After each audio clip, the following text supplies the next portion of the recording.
Assalamualaikum warahmatullahi wabarakatuh. Apa kabar semuanya? Semoga kita semua masih semangat dalam menuntut ilmu dan eh, masih dalam keadaan sehat walafiat. Nah, pada pertemuan kali ini kita akan belajar mengenai sejarah kebudayaan Islam dengan kami kelompok 8 yang beranggotakan Wahyu Widodo, Wahid Nur Fauzi, dan Wiwi Syuraningsih serta Zuhriyatin Nur Rohmah.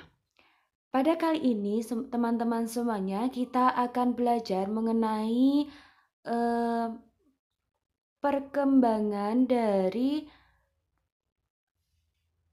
eh, perkembangan dari jejak peradaban dari dinasti Abbasiyah sendiri. Nah, pada pertemuan kali ini kita akan eh, memaparkan bahwa kompetensi inti dari bab peradaban dinasti Abbasiyah sendiri adalah kompetensi intinya. KI satunya adalah menghargai dan menghayati ajaran agama yang dianutnya.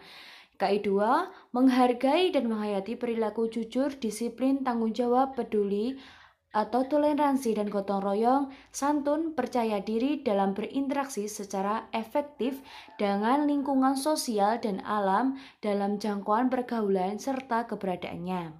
Sedangkan KI 3-nya memahami dan menerapkan pengetahuan faktual, konseptual, dan prosedural berdasarkan rasa ingin tahunya tentang ilmu pengetahuan teknologi serta seni budaya terkait fenomena dan kejadian yang kasat mata. Sedangkan KI 4-nya mengolah, menyaji, dan menalar dalam ranah konkret yang meliputi menggunakan, mengurai, merangkai, memodifikasi, dan membuat. Juga ranah abstraknya yang meliputi menulis, membaca, menghitung, menggambar, dan mengarang. Sesuai dengan yang dipelajari yang ada di sekolah, termasuk sumber-sumber lain yang didasari sudut pandang atau teori yang kuat. Sedangkan kompetensi dasarnya meliputi KD1 menghayati upaya dinasti Abbasiyah mendirikan daulah merupakan bagian dari penyebaran kebudayaan Islam. KI2-nya mohon maaf, KD2-nya menghargai nilai-nilai positif dari khalifah dinasti Abbasiyah yang menonjol. Terus menghargai keteladanan berupa ketekunan kegigihan khalifah dinasti Abbasiyah yang terkenal. KD3-nya memahami latar belakang berdirinya dinasti Abbasiyah, menceritakan silsilah khalifah dinasti Abbasiyah. Sedangkan indikatornya sendiri adalah menunjukkan sikap dapat mengambil ibrah atau nilai positif dari proses berdirinya dinasti Abbasiyah. Terus menunjukkan sikap bijaksana sebagai implementasi dari pemahaman mengenai sejarah berdirinya dinasti Abbasiyah. Terus menjelaskan sejarah berdirinya dinasti Abbasiyah, menjelaskan perkembangan peradaban atau kebudayaan Islam pada masa dinasti Abbasiyah, mengidentifikasikan peran para penguasa Bani Abbasiyah yang sudah terkenal, menyimpulkan perkembangan peradaban atau kebudayaan Islam pada dinasti Abbasiyah, serta menceritakan silsilah khalifah dinasti Abbasiyah. Nah, kita sudah mengetahui KI, KD, dan indikator dari bab dinasti Abbasiyah. Silahkan teman-teman semuanya menyimak materi yang sudah kami siapkan.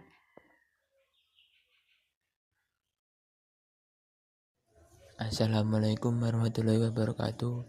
Saya Wahid Nur Fauzi, kelas PIM, NIM 201180461. Saya akan menjelaskan mengenai sejarah berdirinya dinasti Abbasiyah. Dinasti Abbasiyah berdiri ditandai dengan runtuhnya dinasti Umayyah. Dinasti Umayyah ini berlangsung kurang lebih 90 tahun, yaitu sekitar tahun 661 sampai 750 Masehi. Namun pada akhirnya mengalami masa-masa kemunduran. Masa-masa kemunduran itu disebabkan oleh beberapa hal, yaitu yang pertama, figur pewaris kekhalifahan yang lemah. Setelah sepeninggalnya Khalifah Hisam bin Abdul Malik, tidak ada lagi khalifah yang kuat, yang mampu memperkuat serta menjaga keutuhan dan kewibawaan negaranya, sehingga sistem politik dan pemerintahnya semakin melemah. Selain itu, di samping itu munculnya berbagai tekanan dari luar berupa pemberontakan, serta masyarakatnya itu sudah campur ataupun tidak lagi taat kepada pemerintahnya. Yang selanjutnya yaitu terjadi perebutan kekuasaan di kalangan anggota keluarga Umayyah, karena tidak ada ketentuan ataupun tata cara pengangkatan khalifahnya.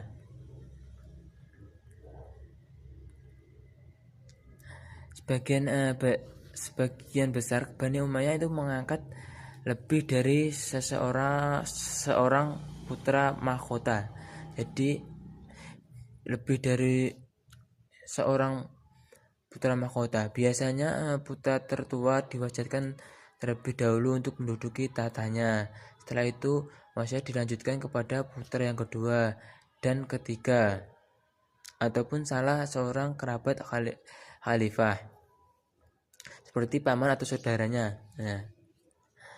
Hal tersebut cenderung mengangkat putranya sendiri, dan hal tersebut malah menjadi ataupun menimbulkan sebuah perselisihan, sehingga terjadilah sebuah perebutan kekuasaan di dalam kerajaan atau dinasti. Jadi dalam faktor internalnya juga sudah banyak konflik. Yang selanjutnya yaitu pemindahan ibu kota dari Madinah ke Damaskus, yang merupakan bekas ibu kota kerajaan Bizantium. Gaya hidup dari khalifah setelah Khalifah Hisam itu terlalu mewah, dianggap telah mempengaruhi dan ditiru oleh Umayyah. Jadi kan sebelumnya itu bekas ibu kota dari kerajaan Bizantium. Nah, gaya hidup dari bangsaan Bizantium itu kan mewah. Nah, hal tersebut mempengaruhi dan ditiru oleh dinasti Umayyah, sehingga hal tersebut malah menimbulkan beberapa konflik-konflik dari internalnya sendiri. Yang selanjutnya yaitu berdirinya dinasti Abbasiyah. Dinasti Abbasiyah ini berdiri ataupun bermula itu pada tahun 1302 Hijriah.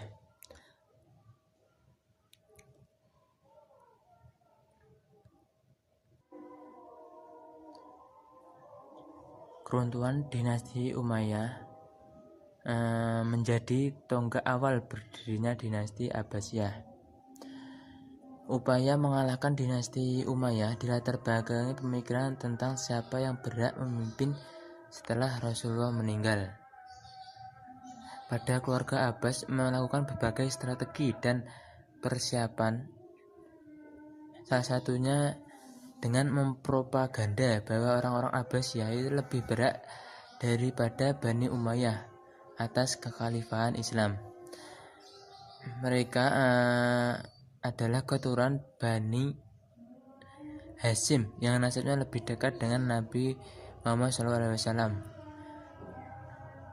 salah seorang keluarga Abbasiyah yang tinggal di Umayyah, yaitu Imam Muhammad bin Ali. Imam Muhammad bin Ali tidak menunjukkan nama Abbasiyah, melainkan menggunakan nama Bani Hashim untuk menghindari perpecahan dengan kelompok Syiah.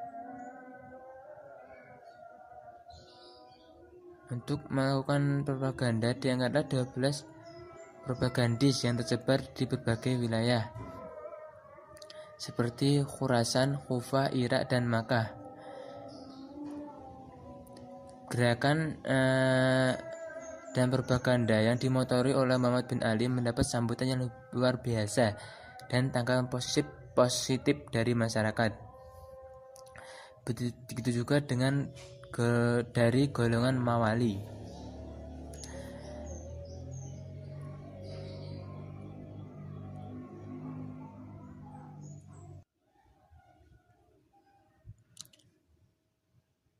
Khalifah pertamanya adalah Abdullah Asy-Syafa bin Muhammad bin Ali bin Abdullah bin Abbas bin Abdul Muthalib.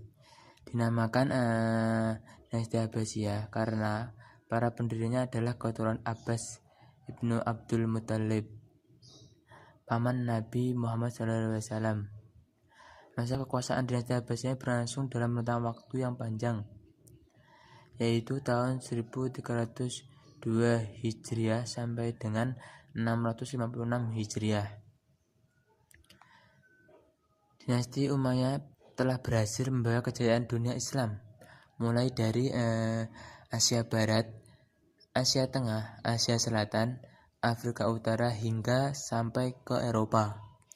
Sementara itu, dunia Islam juga mengalami masa-masa kejayaan di bawah kekuasaan dinasti Abbasiyah, terutama di dalam bidang peradaban dan kebudayaan Islam, sehingga kota Baghdad dikenal sebagai pusat peradaban dunia.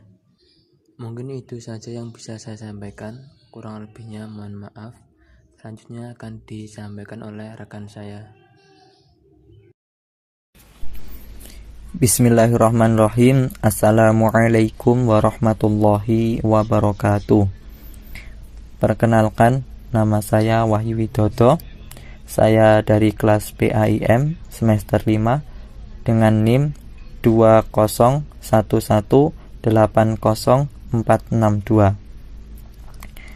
Pada kesempatan kali ini saya akan melanjutkan presentasi mengenai yaitu perkembangan kebudayaan atau peradaban Islam pada masa Bani Abbasiyah. Secara umum kita lihat bahwa perkembangan kebudayaan atau peradaban Islam pada masa Bani Abbasiyah itu dikelompokkan menjadi 6. Yang pertama adalah kemajuan administrasi, pemerintahan, militer dan kebijakan publik. Yang kedua adalah kemajuan ekonomi, sosial dan budaya. Yang ketiga adalah kemajuan ilmu pengetahuan dan teknologi. Yang keempat adalah kemajuan ilmu-ilmu agama. Yang kelima adalah kemajuan seni, kesusastraan atau arsitektur. Yang keenam adalah kemajuan bidang pendidikan dan perpustakaan. Oleh karena itu, pada kesempatan ini saya akan menjelaskan yaitu satu persatu dari kemajuan pemerintahan dinasti Abbasiyah tersebut. Yang pertama adalah kemajuan administrasi pemerintahan, militer dan kebudayaan politik. Di sini yang pertama, yang ke-1 adalah administrasi pemerintahan dan militer. Di masa pemerintahan, administrasi pemerintahan di masa Bani Abbasiyah ini memperbarui administrasi pemerintahan. Selain itu juga tidak hanya dari segi pemerintahan saja, namun dari segi politik dan tatanan pemerintahan. salah satu perbaikan yang dilakukan oleh tokoh di masa Bani Abbasiyah yaitu adalah Khalifah Al-Mansur. Selain itu juga dipelopori oleh yaitu Harun Ar-Rasyid. Beliau juga membentuk Departemen Pertahanan dan Keamanan yang disebut dengan Dewanul Jundi. Selain itu pertahanan atau pasukan militer lainnya yang banyak dilakukan. Maka beliau ini berhasil memperluas kekuasaan dinasti Abbasiyah yang membentang dari Afrika Utara sampai Hinduskus atau India. Kemudian yang kedua adalah sistem politik. Secara umum silsilah kekhalifahan dinasti Abbasiyah ini dibagi menjadi 4 periode. Yang pertama adalah periode 1, yaitu pada tahun 132 sampai 232 Hijriah. Artinya di masa periode ini yaitu periode tentang pengaruh Arab dan Persia 1, yang mana ini diiringi dengan meninggalnya Khalifah Al-Wasik. Kemudian yang kedua adalah periode kedua atau tahun 232 sampai 334. Ini merupakan periode pengaruh Turki 1 ketika Khalifah Al-Mutawakkil memegang kekhalifahan. Yang ketiga adalah periode ketiga, yaitu pada tahun 334 sampai 447 Hijriah. Pada masa tersebut yaitu periode pengaruh Turki 2, yang mana masa kekuasaan dinasti Seljuk dalam pemerintahan Khalifah Abbasiyah, yaitu hingga datangnya serbuan bangsa Tartar dan ekspansi Turki Utsmani.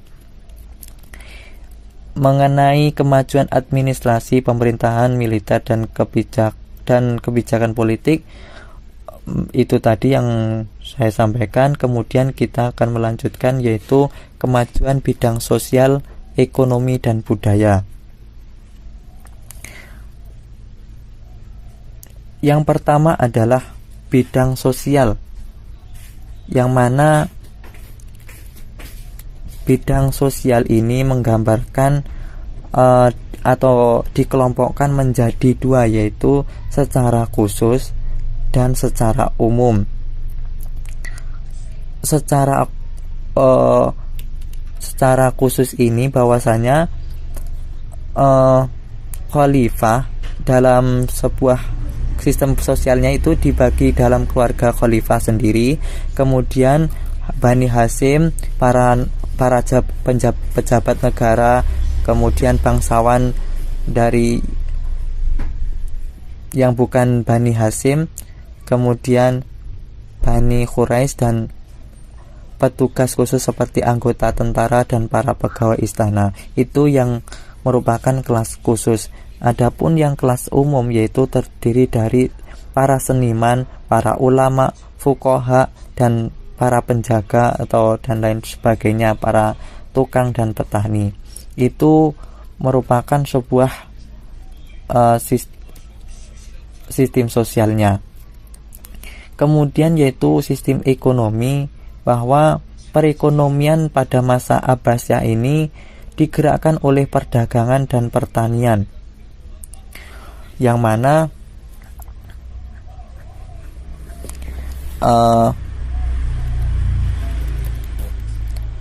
di masa dinasti Abbasiyah ini juga telah meninggalkan mata uang.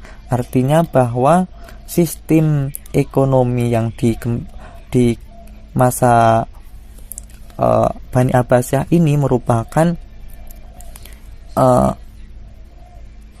perkembangan terhadap yaitu uang dinar atau emas.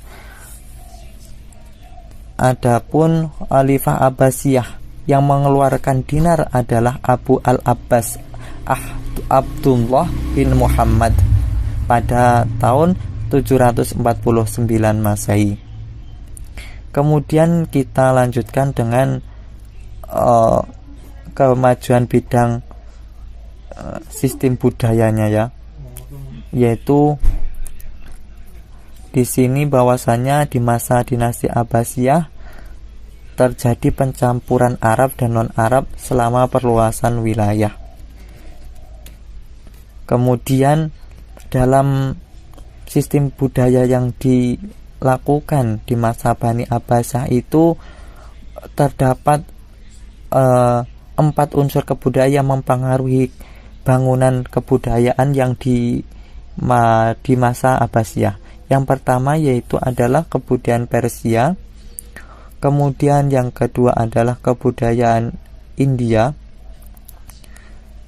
kemudian yang ketiga adalah kebudayaan Yunani, kemudian yang keempat adalah kebudayaan Arab. Itu merupakan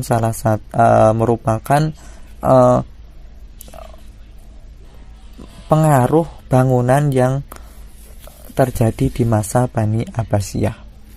Kemudian kita melanjutkan yaitu perkembangan kebudayaan atau di masa Abbasiyah selanjutnya adalah kemajuan bidang ilmu pengetahuan dan teknologi. Di sini yaitu bahwasanya perkembangan ilmu itu antara lain adalah ilmu filsafat, yang mana ilmu filsafat ini dikenal dengan yaitu ilmu ibunya ilmu, atau bisa disebut dengan ilmu atau kita kenal dengan sebuah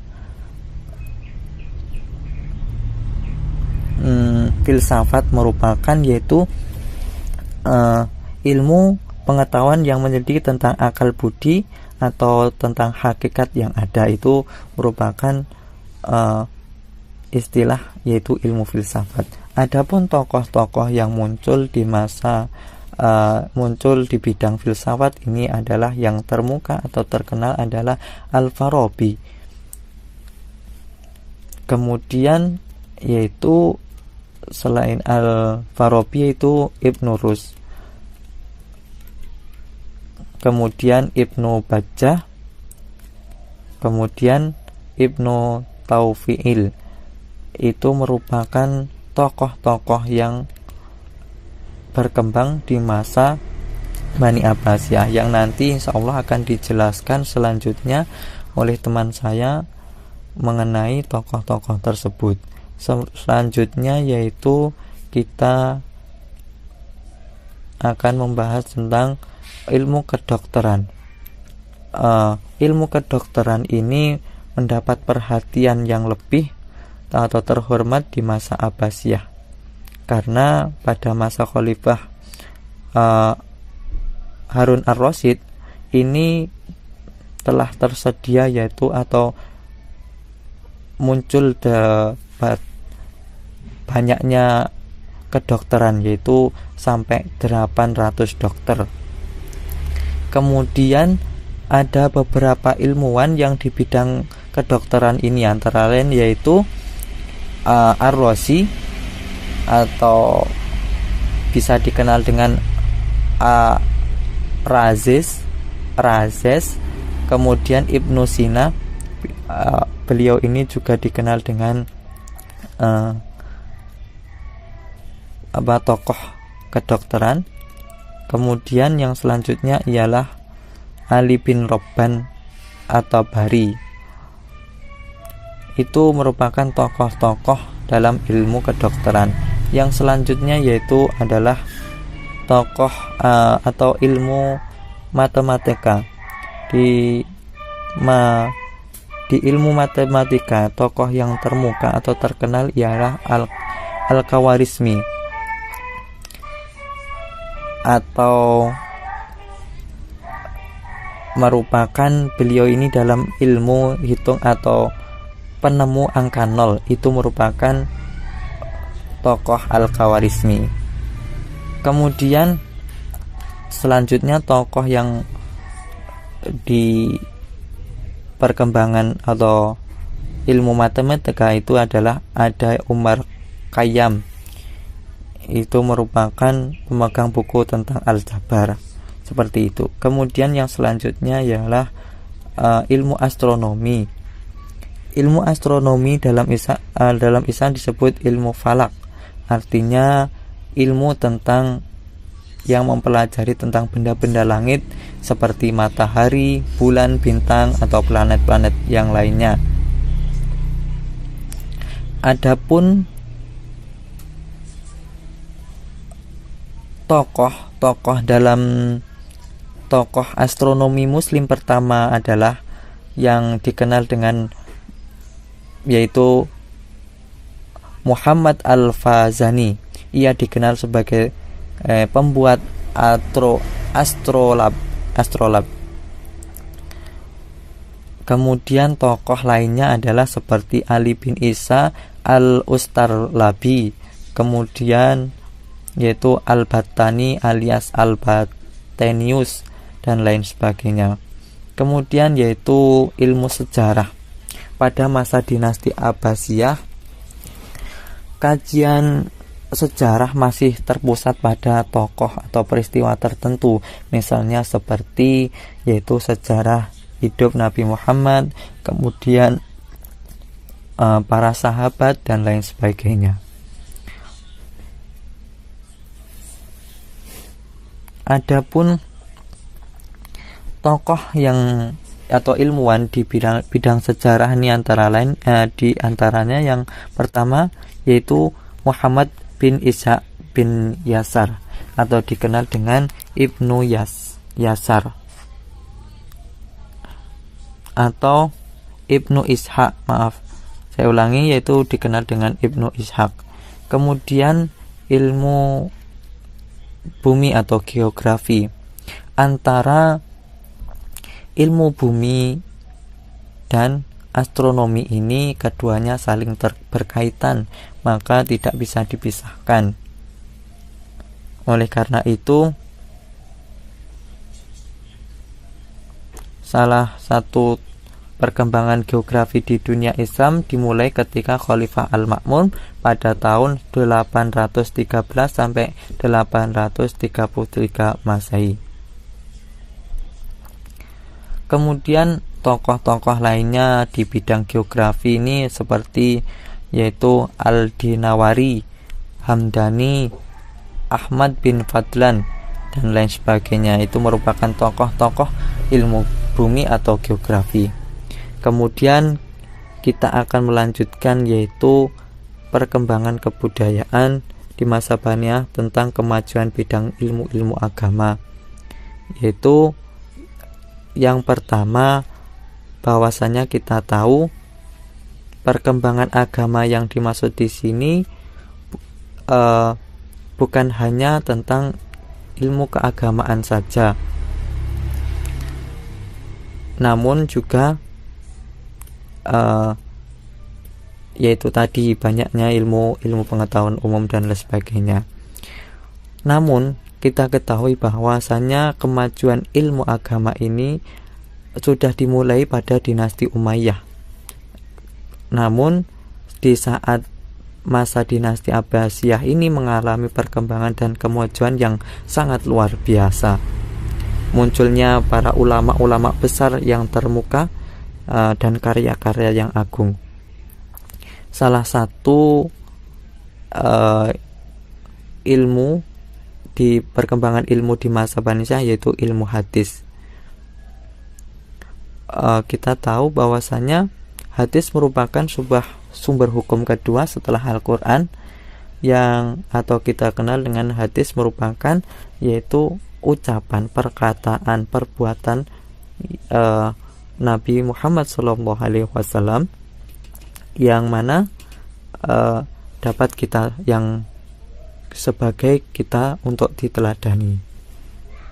Kemudian ilmu hadis yang demikian itu pada kejayaan dinasti Abbasiyah telah mengalami peningkatan khazanah yang tidak ternilai harganya. Salah satu adapun tokoh-tokoh ahli hadis dan karyanya pada masa tersebut adalah Imam Bukhari yaitu karyanya yaitu kitab Sahih Al-Bukhari. Kemudian Imam Muslim seperti karyanya Sahih Muslim. Kemudian Ibnu Majah karyanya Sunan Ibnu Majah. Abu Dawud karyanya yaitu Sunan Abu Dawud. Imam Tirmidzi yaitu karyanya Sunan At-Tirmidzi. Kemudian ada Imam An-Nasai. Ya, tadi kita melanjutkan bahwasanya tokoh-tokoh yang termuka di masa Bani Abbasiyah tentang ilmu hadis itu seperti Imam Bukhari, karyanya yaitu kitab Sahih Al-Bukhari. Kemudian ada Imam Muslim, karyanya yaitu Sahih Muslim. Kemudian Imam Tirmidzi yaitu karyanya Sunan At-Tirmidzi dan lain sebagainya. Kemudian kita melanjutkan yaitu tentang ilmu tafsir. Ilmu tafsir ini di masa Bani Abbasiyah yaitu mengalami perkembangan yang sangat pesat. Bahwasanya dalam melakukan penafsiran di masa tersebut itu menggunakan dua metode, yaitu menggunakan metode tafsir Al-Bin Matsur, yaitu merujuk kepada Al-Quran dan hadis dan penjelasan para sahabat. Kemudian yang kedua yaitu metode bil ra'yi, yaitu menggunakan akal atau ijma'. Adapun tokoh-tokoh ilmu tafsir antara lain yaitu Abu Bakar Al-Asam dan Abu Muslim Al-Asfahani. Kita lanjut yaitu tentang yang ketiga adalah ilmu fikih. Ilmu fikih atau kita kenal dengan ilmu yang disyariatkan atau hukum-hukum tentang syariat Allah Subhanahu wa taala. Adapun pada masa tersebut yaitu muncul para ulama yang terkenal atau yang kita sebut dengan 4 imam mazhab, yaitu Imam Abu Hanifah atau bisa disebut dengan Abu Hanifah, kemudian Imam Malik, kemudian Imam Asy-Syafi'i, kemudian Imam Ahmad bin Hambal. Itu merupakan tokoh-tokoh atau mazhab yang terkenal di masa Bani Abbasiyah sampai sekarang pun. Kemudian yang selanjutnya yang keempat adalah ilmu tasawuf. Ilmu tasawuf merupakan ilmu inti atau ilmu yang mengajarkan tentang untuk menjauhkan diri dari kesenangan dunia yang tujuannya untuk mendekatkan diri kepada Allah Subhanahu wa taala atau mencari ridho Allah Subhanahu wa taala. Adapun tokoh sufi yang atau tasawuf di masa Bani Abbasiyah yaitu kalau tahap zuhud itu ada namanya tokoh atau ilmuwan yaitu Sufyan Ats-Tsauri. Kemudian mahabbah itu yang memiliki rasa cinta yang mendalam terhadap Allah itu ada Rabi'ah Al-Adawiyah, ada seperti Hasan Al-Basri dan lain sebagainya. Itulah itu beberapa 4 ilmu kemajuan di bidang ilmu agama di masa Bani Abbasiyah. Kemudian kita akan melanjutkan yaitu yang perkembangan kebudayaan, yaitu tentang bidang seni dan sastra. Pada kemajuan bidang seni dan sastra ini dibagi menjadi 2, yaitu sastra Bani Abbasiyah itu dibagi menjadi yaitu perkembangan prosa dan puisi. Selain itu juga ada yaitu perkembangan seni musik. Adapun seni bangunan yang kedua adalah yaitu seni bangunan dan arsitektur. Di masa Bani Abbasiyah ini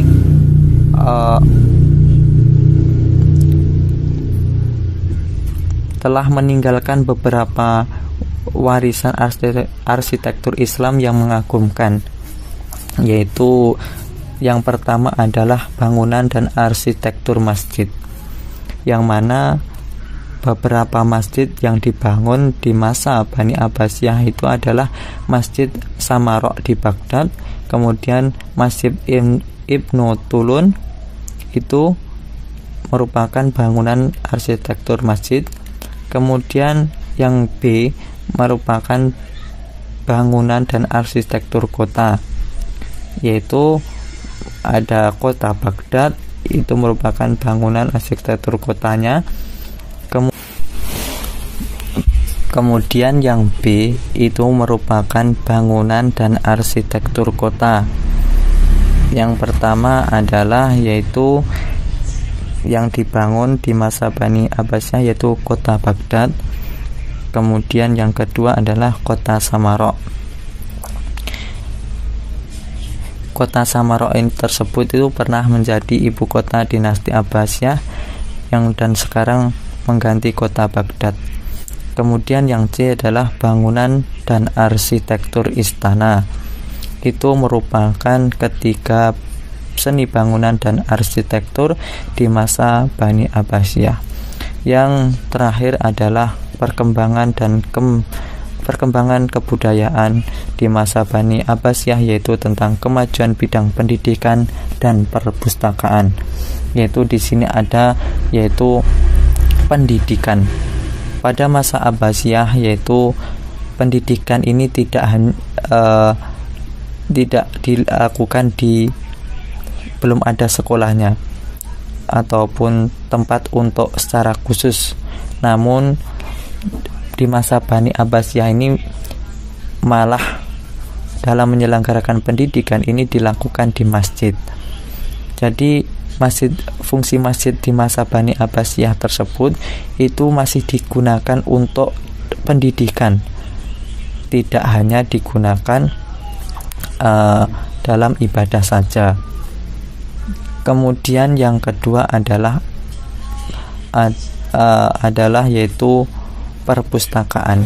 Jadi pada masa Abbasiyah masjid tersebut kan digunakan untuk pendidikan. Selain itu juga untuk menyimpan buku-buku, yang mana buku tersebut diperoleh dari beberapa sumber atau dari hadiah-hadiah dari hasil pencarian yang dilakukan oleh tokoh-tokoh ataupun orang-orang yang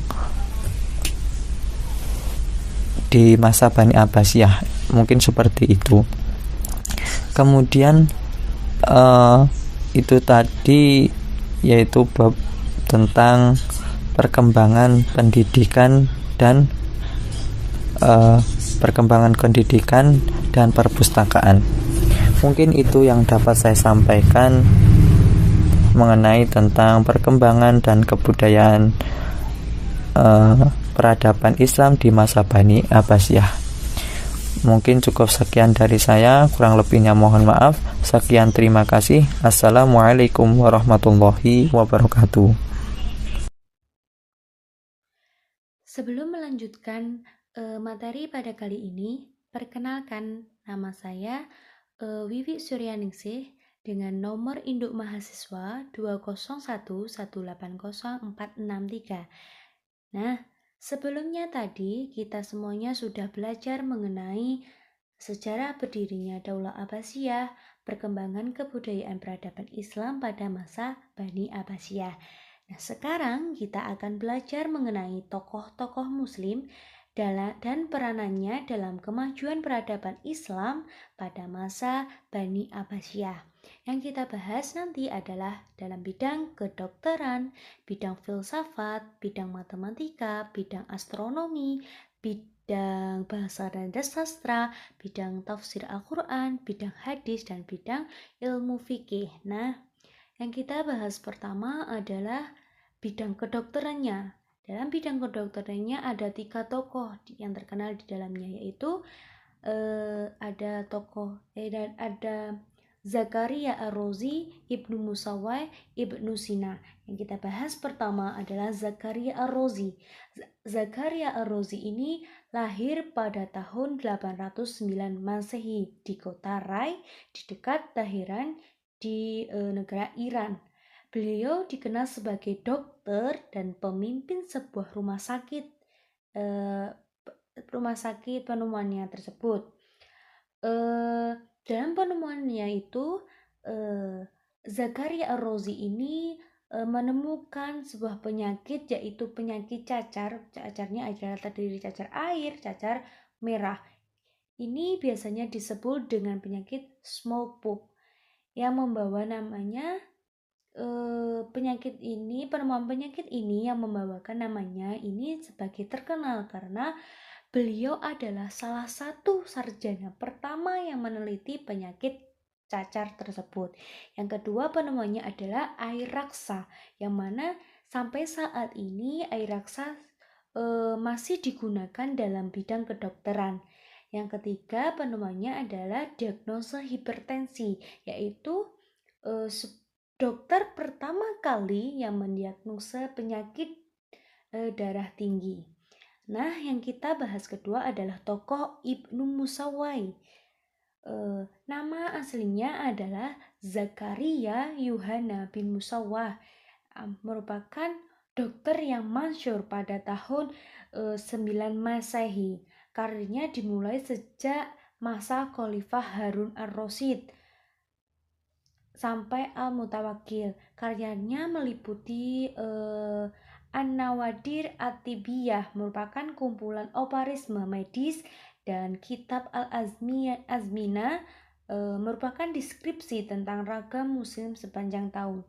Dan Ibnu Musawwah ini banyak berjasa dalam menerjemahkan buku kedokteran ke bahasa Yunani. Terus yang ketiga tokoh bidang kedokteran adalah Ibnu Sina.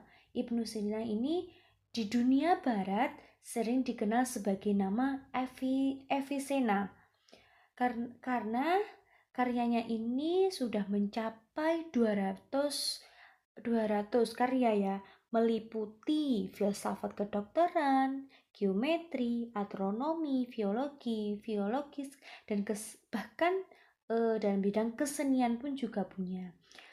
Karya yang fenomenal berjudul Al-Khonum fit Tibb merupakan kumpulan pemikiran kedokteran Yunani Arab. Buku ini digunakan sebagai panduan mahasiswa kedokteran pada abad 12 Masehi sampai 17 Masehi. Yang kedua kita bahas adalah bidang filsafat. Bidang filsafat ini ada tokohnya Al-Kindi, Al-Farabi, Ibnu Sina, Al-Ghazali.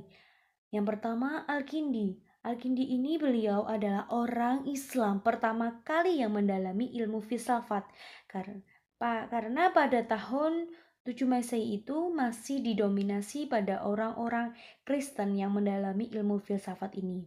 Al-Kindi memandang bahwa filsafat ini sebagai ilmu yang mulia, ilmu dari segala ilmu. Ilmu filsafat ini bertujuan untuk memperkuat kedudukan agama dan merupakan bagian dari kebudayaan Islam sendiri. Yang kedua, tokohnya adalah Al-Farabi. Al-Farabi ini bernama asli Abu Nasr Muhammad bin Tarkhan bil Uslak Al-Farabi. Al-Farabi ini mengarang berbagai buku bidang logika, fisika, kimia, politik, dan bahkan musik. Karyanya yang terkenal adalah Argon. Buku ini berisi tentang komentar dan ulasan tentang pikiran Aristoteles dan buku Introduction, buku Mukadimah Logika. Terus selanjutnya adalah tokoh Ibnu Sina. Ibnu Sina ini juga seorang filsafat dengan berbagai karyanya. Di antaranya karyanya adalah Al-Isyarah wal Tanbihat, yaitu isyarat dan penjelasannya. Yang kedua, Mantik al-Masyaikhin atau logika timur. Terus Uyun al-Hikmah atau mata air hikmah. Sedangkan Al-Ghazali ini bernama Abu Hamid Muhammad bin Muhammad At-Tusi Al-Ghazali merupakan seorang pemikir teologi, filsafat, sufi termansur dan seorang sufi termansur.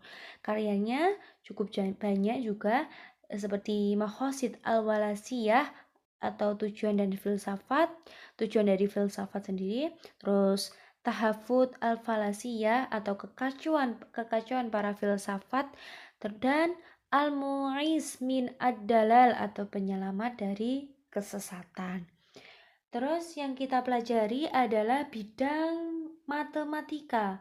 Bidang matematika ini ada Al-Khawarizmi, dikenal sebagai ilmu penemu aljabar. Aljabar ini sistem hitung menurut tempatnya seperti ratusan, satuan, ratusan, puluhan, ribuan, seperti itu.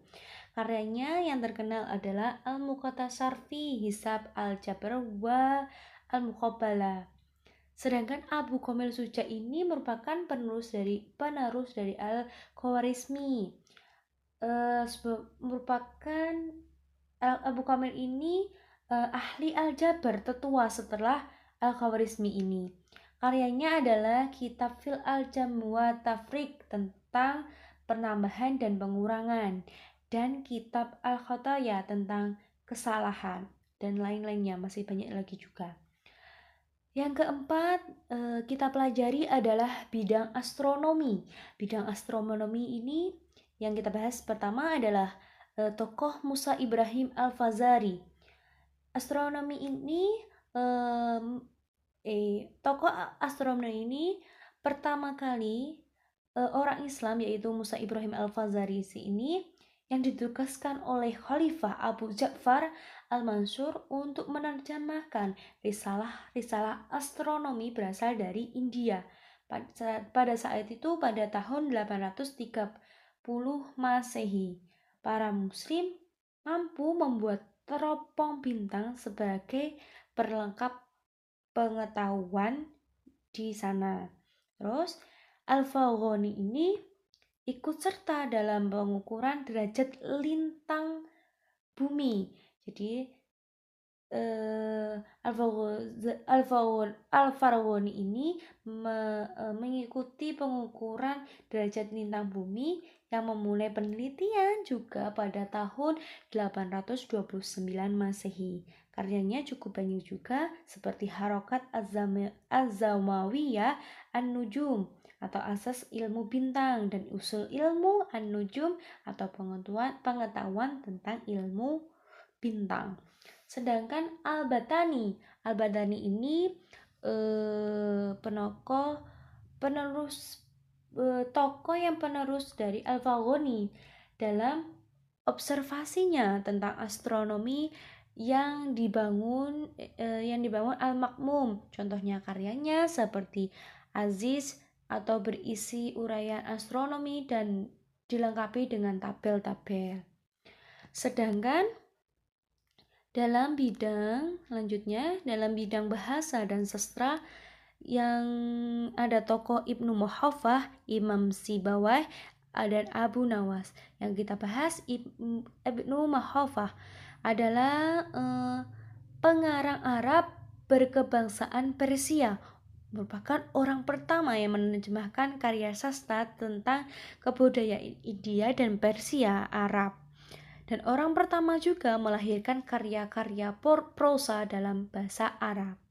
Sedangkan Imam Sibawayh ini juga tidak kalah ya, merupakan imam ahli nahwu yang teliti dan konsisten dalam menjaga memelihara kaidah bahasa Arabnya. Karyanya meliputi kitab Al-Sibawayh tentang ilmu bahasa yang dinilai memuaskan bagi generasinya. Sedangkan Abu Nawas sendiri merupakan penyair Arab termasyhur zaman itu ya, zaman Khalifah Harun Ar-Rasyid. Syairnya ini dihimpun dalam Dawa Abu Nawas, diterbitkan di Wina, Austria pada tahun 1885. Dan di Kairo juga pada tahun 1898 dan tahun 1932 Masehi. Yang kita bahas selanjutnya adalah tafsir Al-Quran.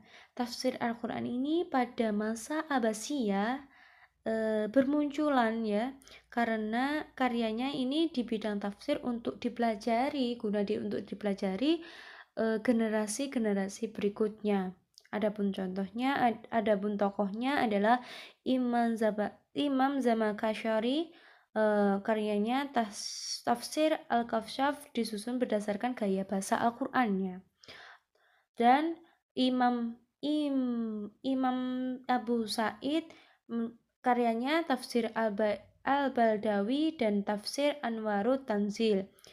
Dan Imam Az-Zajjaj ini karyanya merupakan tafsir Ma'ani Quran berdasarkan gramatika bahasa Arab. Selanjutnya dalam bidang hadis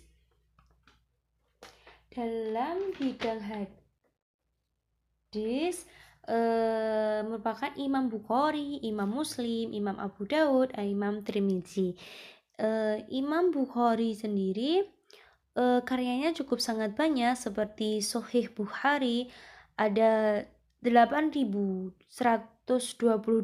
hadis pilihan selama pilihan itu selama kurang waktu 16 tahun dari pemilih 200.000 hadis yang berasalkan dari guru-gurunya.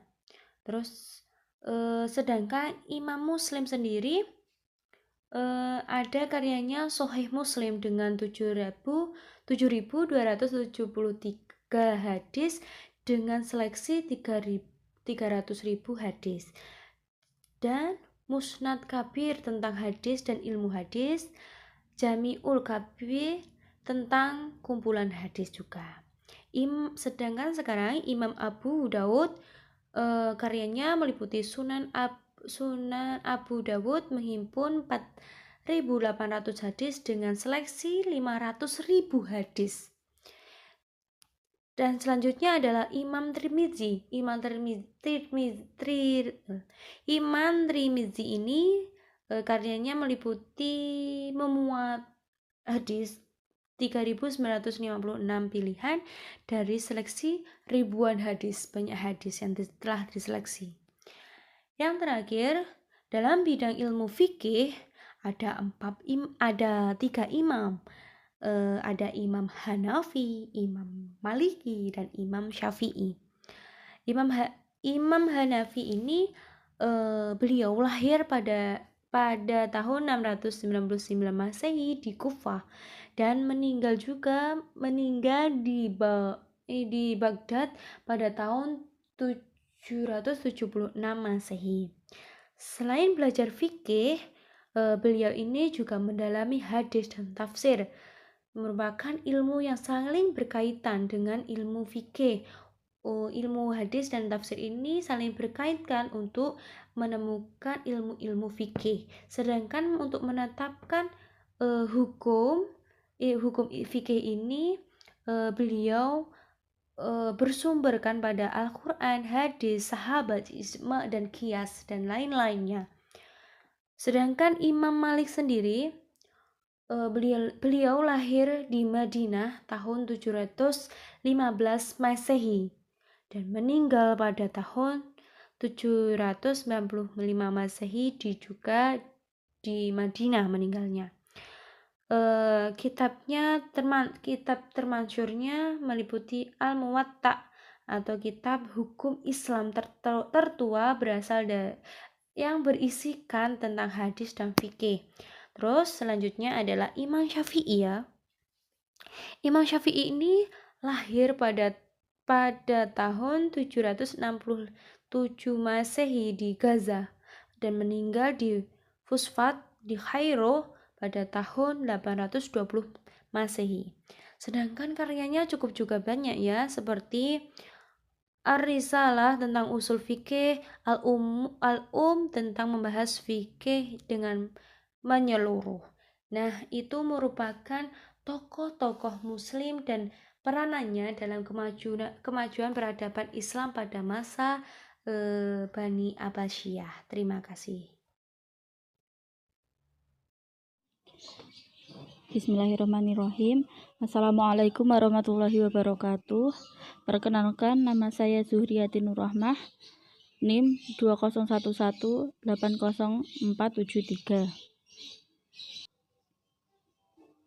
Di sini saya akan menjelaskan mengenai ibrah dari perkembangan kebudayaan peradaban Islam pada masa Bani Abbasiyah untuk masa kini dan yang akan datang, dan juga meneladani ketekunan dan kegigihan Bani Abbasiyah.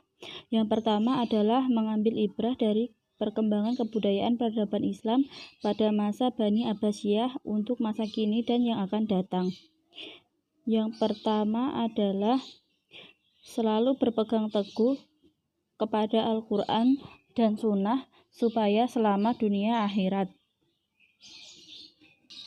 Jadi Bani Abbasiyah itu berpendapat bahwasanya jika kita menginginkan untuk mencapai kebahagiaan dunia dan akhirat, kita harus melaksanakan segala sesuatu dengan bersumber kepada Al-Quran dan hadis.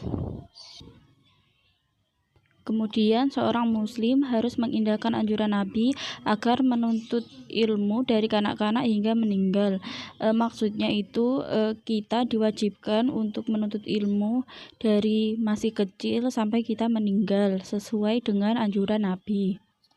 Kemudian yang ketiga yaitu mengedepankan kerjasama dengan orang lain seperti gotong royong dan juga saling membantu. Dan selanjutnya yaitu sering memberi bantuan yang disandari iman dan juga takwa. Jadi jika kita memberi sesuatu kepada orang lain itu harus dengan ikhlas dan juga tidak berharap untuk diberi kembali. Kemudian selalu berbuat kebaikan dan tidak berbuat kerusakan. Jadi sebagai umat Islam yang baik, kita tidak boleh untuk membuat kerusuhan ataupun kerusakan yang bisa menyebabkan hancurnya umat Islam. Selanjutnya yaitu selalu tekun meneladani ilmu sehingga menjadi bermanfaat bagi orang lain. Jadi umat Islam itu kita harus menjadi contoh bagi umat Islam agar bisa dijadikan cermin untuk meraih kemajuan Islam pada masa yang akan datang. Selanjutnya yaitu tidak sombong dengan ilmu karena masih ada yang lebih yaitu Allah. Jadi di atas dari segala ilmu itu masih ada Allah yang lebih berkuasa atas segalanya. Selanjutnya yaitu meneladani ketekunan dan kegigihan Bani Abbasiyah. Dalam hal ini kemajuan bidang sosial dan kemasyarakatan mengalami kemajuan yang sangat pesat.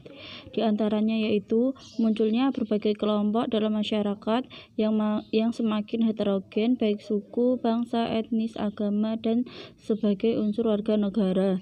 Jadi dalam hal ini kita dapat meneladani adanya toleransi yang sangat tinggi pada masa Bani Abbasiyah.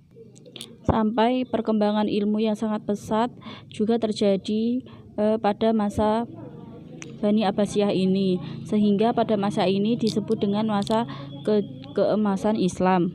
Selanjutnya yaitu dalam bidang ekonomi. Dalam bidang ekonomi ini terdiri dari 3 sektor. Yang pertama yaitu sektor pertanian. Sektor pertanian ini adanya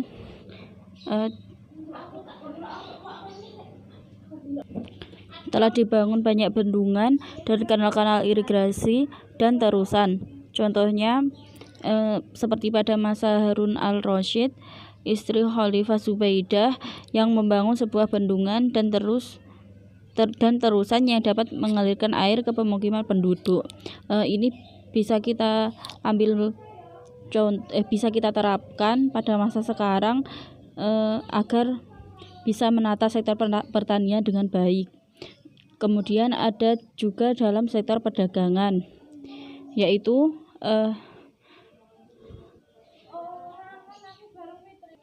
Bani Abbasiyah melakukan hubungan dengan luar negeri dan juga dengan kerajaan-kerajaan lain, sehingga hal ini itu dapat meningkatkan hasil dari sektor perdagangan. Sampai akhirnya Basrah menjadi pelabuhan untuk transit perdagangan antara timur dan barat. Kemudian dalam sektor perindustrian, pada Bani Abbasiyah ini banyak kota-kota yang dibangun sebagai pusat-pusat industri, seperti halnya Basrah sebagai pusat industri gelas dan sabun, dan juga Kufah sebagai industri tekstil, dan juga Kazakhstan sebagai industri sutra. Jadi dapat kita ambil nilai bahwa kegigihan serta ketekunan Bani Abbasiyah dalam melaksanakan bidang pertanian, bidang perdagangan dan juga perindustrian ini menjadikan pada masa ini itu mengalami perkembangan yang sangat baik dan juga maju. Demikian yang dapat saya sampaikan, kurang lebihnya saya mohon maaf.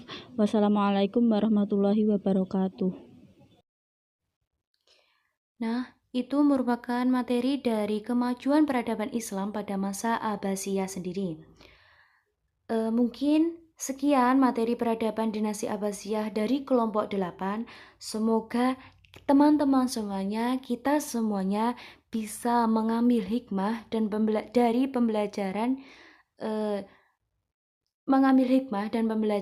yang lebih baik untuk kehidupan kita yang lebih baik yang akan datang. Mungkin dari teman-teman, jika ada yang masih bingung, kita bisa berdiskusikan bersama-sama di grup WA atau di grup e-learning. Semoga video ini bermanfaat. Terima kasih. Wassalamualaikum warahmatullahi wabarakatuh.